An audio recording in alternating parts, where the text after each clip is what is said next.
بسم الله الرحمن الرحیم. ګلالۍ زده کوونکو سلامونه او احترامات مو ومنئ. نن ورځ زموږ او تاسو د اووم ټولګي د ریاضي مضمون تدریس کوم چې په ریاضي مضمون کې نن موضوع دایره ده، یعنی دایره د نهم ټولګي د ریاضي مضمون لومړنی عنوان دی. نو مخکې له دې چې موږ او تاسو په درس باندې فایل وکړو، تاسو باید د ځان سره قلم، کتابچه، هندسي باکس، د نهم ټولګي ریاضي او د ریاضي بله کتابچه ولرئ. ارڅو د دایرې سره موږ او تاسو بلد یو. د دایرې تعریف به انشاءالله وکړو. دایره د استعمال بیخي زیات ځایونه لري. دایره یعنی سرکل په مستوی کې د هغو نقطو اندازې محل چې له یوې ثابتې نقطې څخه محیطه مساوي فاصله ولري دایره بلل کیږي. یا داسې ویلی شو چې د هغو نقطو هندسي محل چې له یوې نقطې څخه مساوي فاصله ولري دایره بلل کیږي. یا دایره هغه تلړې منحني ده چې د مستقرو نقطې څخه محیطه مساوي فاصله ولري دایره بلل کیږي. دایره همیشه د فوره او سی او ار څخه ښودل کیږي، یعنی سی خپله د دایره معنا لري، یا د سنټر یا د مرکز، او خپله د دایره مرکز دی، او یا ار خپله د دایره شعاع ده. ارڅو شعاع تعریف کوو، شعاع تعریف کوو، قطر تعریف کوو، قوس تعریف کوو، وتر تعریف کوو. ارڅو اول د کتاب نه مخکې معلومات که تاسو کتابچه لرئ نو کتابچه او قلم د ځان سره واخلئ. اول ارڅو په د دایره تعریف هم تاسو ولیکئ. دایره په یوه مستوی کې د هغو نقطو اندازې محل زه یې 2 ځله یا 3 ځله درته وایم. په یوه مستوی کې د هغو نقطو هندسي محل چې له یوې ثابتې نقطې په یوه مستوی کې د هغو نقطو اندازې محل چې له یوې ثابتې نقطې څخه مساوي فاصله ولري دایره بلل کیږي. سر خط نه ثابتو نقطې ته د دایره مرکز او تلړې منحني په سی کوشیرو او ار سره ښودل کیږي. یعنی د سی دایره دو او یو مرکز دی، ار یې شعاع دو، چې ار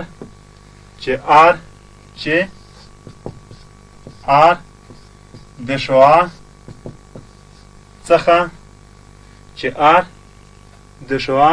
څخه عبارت دی، او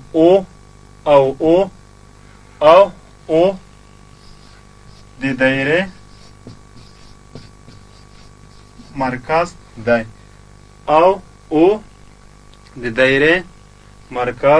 دی، څنګه کولی شئ چې یوه دایره یا د سی او ار دایره ار شعاع دو په خپله خوښه انتخابوی شئ. 2 سانتي متره په نظر کې نیسئ، 3 سانتي متره، یعنی د واحد ستاسو خپله خوښې دی. که په متر سره اندازه کوئ، که په سانتي متر سره اندازه کوئ، که په کیلومتر سره اندازه کوئ. نو زه یوه دایره رسموم. دایرې د رسمول دپاره دایره موږ او تاسو په 2 ډوله رسمولی شو. یو د پرکار له مخې هم رسمیږي، بله د نیمه نقل له مخې هم رسمیدای شي. سمه یوه نقله لرم.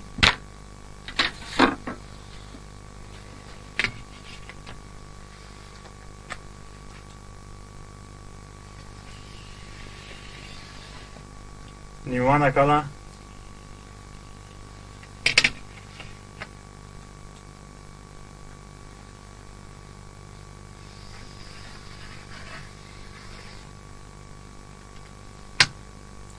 ورته مثال دی، منځنی ټکی دی.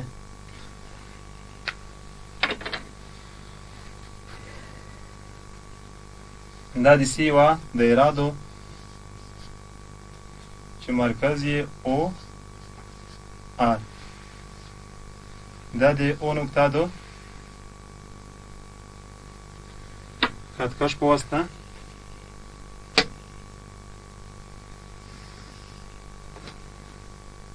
دا زه مثال یو نوم ورکوم چې ا، یعنی د او ا فاصله یا د او اف شعاع دا مساوي کیږي خپله په ار سره. ار چیش نه عبارت ده؟ د شعاع نه عبارت ده. یعنی اوس داسې چې د دایره په مستوی کې د هغو نقطو اندازې مخه چې له یوې ثابتې نقطې څخه محیط او مساوي فاصله ولري.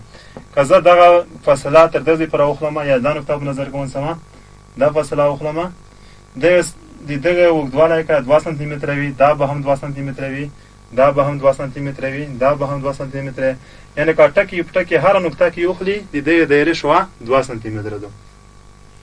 څو په یا په عملي ډول موږ څه هم ښودلی شو.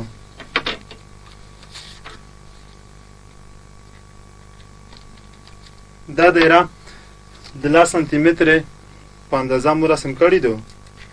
شعاع څو سانتي متره دو؟ 10 سانتي متره دو. نو د دغه دایرې د مرکز دی د شعاع دو د سیرخه د دې ته هم شعاع یې، دغه ته هم شعاع یې، دغه ته هم شعاع یې، دغه دایره شعاع.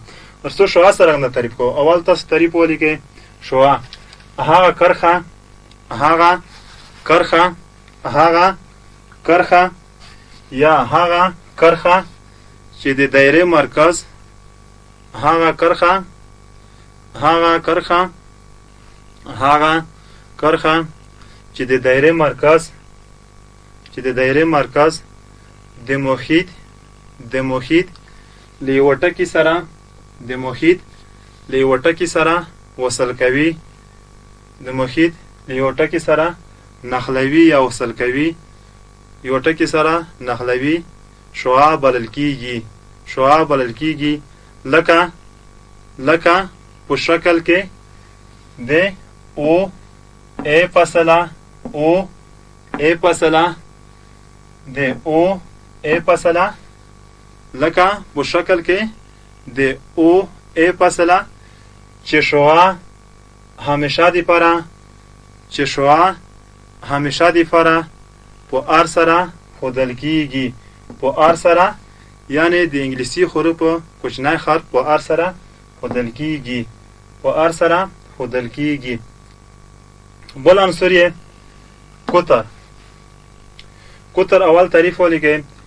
هغه وتر، هغه وتر، هغه وتر چې د دایره، هغه وتر چې د دایره، هغه وتر چې د دایره له مرکز څخه، هغه وتر چې د دایره له مرکز څخه تیر شي، هغه وتر چې د دایره له مرکز څخه تیر شي قطر بلل کیږي، قطر بلل کیږي.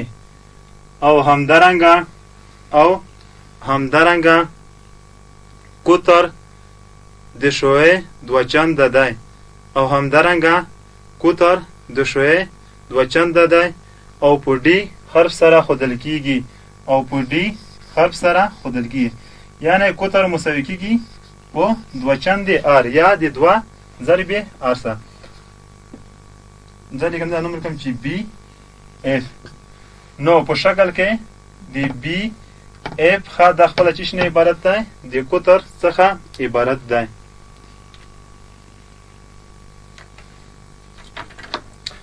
اوسو که په عملي ډول یې ښایو، دا هم یوه دایره ده، دی خط خپله چې قطر یې، دا هم قطر دی، دا هم قطر دی، یعنی قطر ها خط ته چې د دایرې له مرکز نه تیر شي او د محیط دوه نقطې سره وصل کړي. نو دا ټول چې دی قطر دی. په دا ډول هم رسمولی شو، په دا ډول هم رسمولی شو، په دا ډول هم رسمولی شو.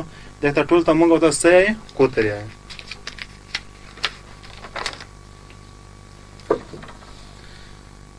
بل ولیکئ قوس. قوس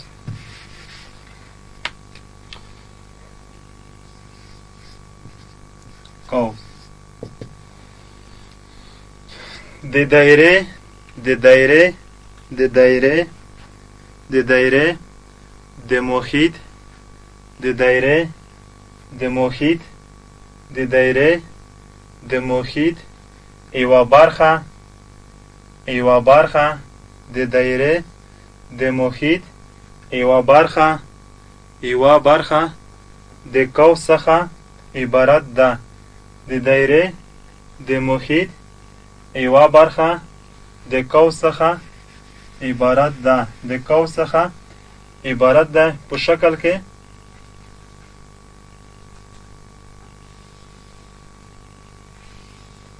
دومره کم د کا اچ. دا د دایره د محیط یوه برخه دو. نو کا اچ فاصله چی شنه عبارت دو؟ د قوس څخه، یعنی په شکل کې د کا اچ فاصله د قوس څخه عبارت دو. په عملی ډول خیو دا هم یوه د سی او ار دایره دو چې قوس د ا فاصله یعنی دغه د دایره محیط ته ټول چې 380 درجه ده. په دغه کې د ا نه تر بي پورې فاصله ده هم چې څخه د یوه برخه که په نظر کې ونسي، یا دا برخه یا دا برخه یا دا برخه یا کوچنۍ برخه یا لویه برخه د خپله چې شنه عبارت دو د دایرې له قوس څخه عبارت دو. بل تعریف ولیکئ وتر. وتر وتر هغه ټوټه کرښه، هغه ټوټه کرښه، هغه ټوټه کرښه، هغه ټوټه کرښه چې د دایرې چې د دایرې د محیط چې د دایرې د محیط چې د دایرې د محیط دوه ټکي سره وصل کوي، دوه ټکي سره وصل کوي، دوه ټکي سره وصل کوي یا سره نښلوي، وتر بلل کیږي. وتر بلل کیږي. لکه په شکل کې، لکه په شکل کې نمونه ورکوو. پی ټي لکه په شکل کې د پی ټي خط خپله چې شنه عبارت ده د دایرې له وتر څخه عبارت ده. یعنی په قطر کې متعریف داسې وکړه چې قطر هغه وتر ده چې دایرې له مرکز څخه تېر شي. وتر خپله که ذکر شو، نو یعنی قطر د دایرې هغه وتر ده چې له مرکز څخه تېر شي. وتر داسې تعریفوو چې وتر هغه خط چې دایرې د محیط دوه نقطې سره وصل کړي چې بلل کېږي وتر بلل کېږي. وتر ته کولی شو په خپله خوا هم دغه نقطه د دې سره وصل کړو، یا دا نقطه د دې سره وصل کړو، یا دا نقطه د دې سره وصل کړو.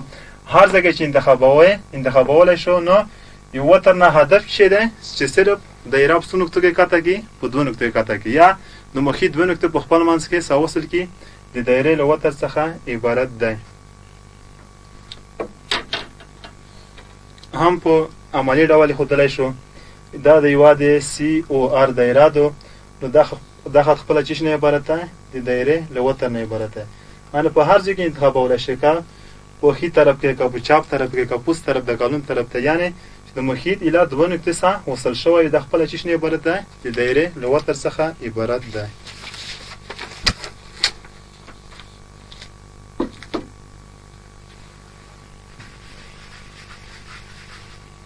بل عنصر ده قطعه.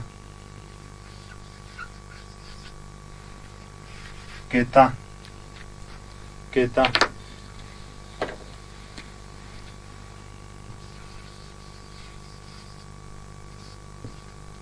قطعه که تا یوه قطعه دو یوه قطعه دو.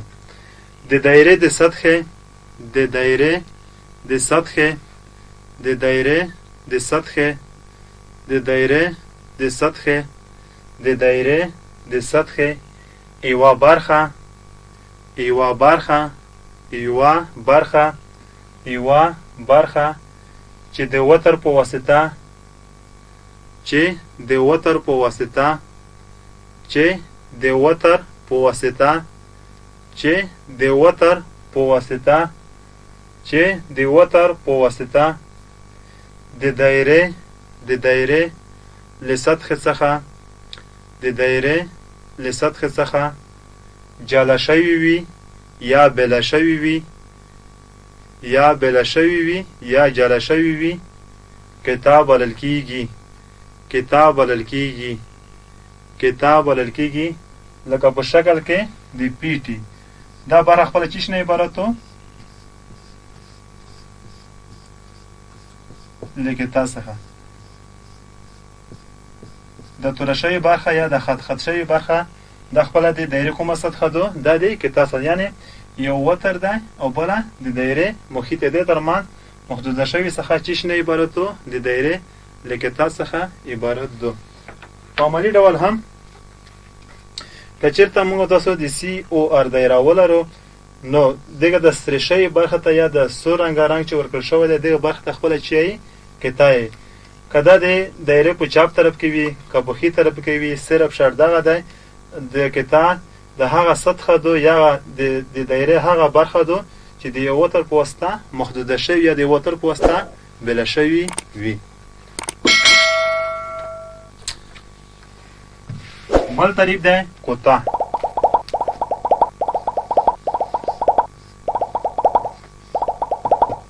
کوتا هغه برخه چې د دوو شواګانو شواګانو مینش اوس پېژندلې دي هغه برخه چې د دوو شواګانو لیکلی نه شي شواګانو هغه برخه چې د دوو شواګانو او اړوند قوس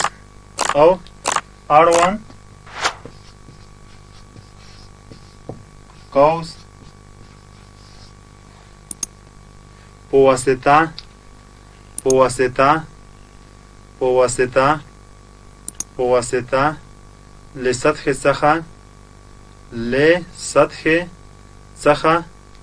له سطح څخه بلا شوي وي یا جدا شوي وي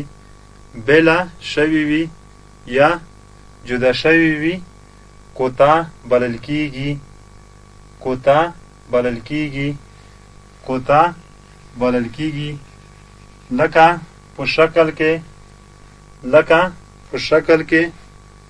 لکه په شکل کې د ا او اف کوتا لکه په شکل کې د ا او اف کوتا. یعنی دا برخه چی شنه عبارت تو خط شوی برخه د دایره له کوتا څخه عبارت تو.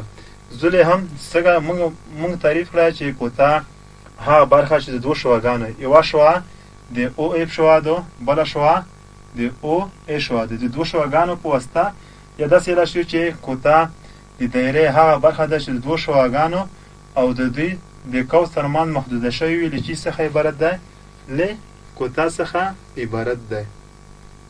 اوسو ان شاء الله د دایره عناصر وی دایره عناصر مویل د وسرسو د دایره سره د مستقیم کرښه خلطونه دي. یا کوتا په معنی ډول هم خلای شو. دا برخه خپل چی شنه عبارت ده یو د سی او ار دایره دو دا برخه د دایره له کوتا څخه عبارت ده. هم کدا چاپ تر ته کولو یا وای کا وړا وای ان شاء الله فرق نشته کې که هر څو زاویه وي 10 درجه زاویه 40 درجه 15 درجه شرط دغه ده چې دوه شواګانې وي دغه ترمن چې کومه څه محدوده شوی وي ا د دایره له کوتا څخه عبارت ده. اسو بل عنوان د دایره سره د مستقیمه کرښه خلطونه. یو مستقیمه کرښه له دایره سره درې حالت لري. څو حالتونه لري؟ درې حالتونه لري. یعنی کچیرته د خطکش موږ تاسو مستقیمه کرښه فرض کو دا دایره فرض کو نو د څه حالت لري؟ درې حالت. یا به د دوی ترمنځ د خطکش د دایره څخه د باندې یعنی هیڅ د وصل کول نقطه بن لري. دا یو حالت دی. دویم حالت یې د دایره سره به وصل شوی دی. دویم حالت دی. دریم حالت یې دایره به په څو نقطو کې قطع کړی وي په دوه نقطو کې قطع کړی وي. دا هم شی دی دریم حالت دی. اوس ته د بینشلا په ریاضیکی ډول یا هم په هندسي ډول شکل خودلای شو په ریاضیکی ډول هم خودلای شو. کچیرته ډی لوی د ار نشي نو د نقطه چیرته وکړو کچیرته ډی مساوي د ار شي نقطه چیرته وکړو یا د مستقیم خط چیرته وکړو کچیرته ډی کوشنی د ار نشي نو د مستقیم خط د دایره سره به لري د بینشلا بیا د دایره په عنوان کې وایي.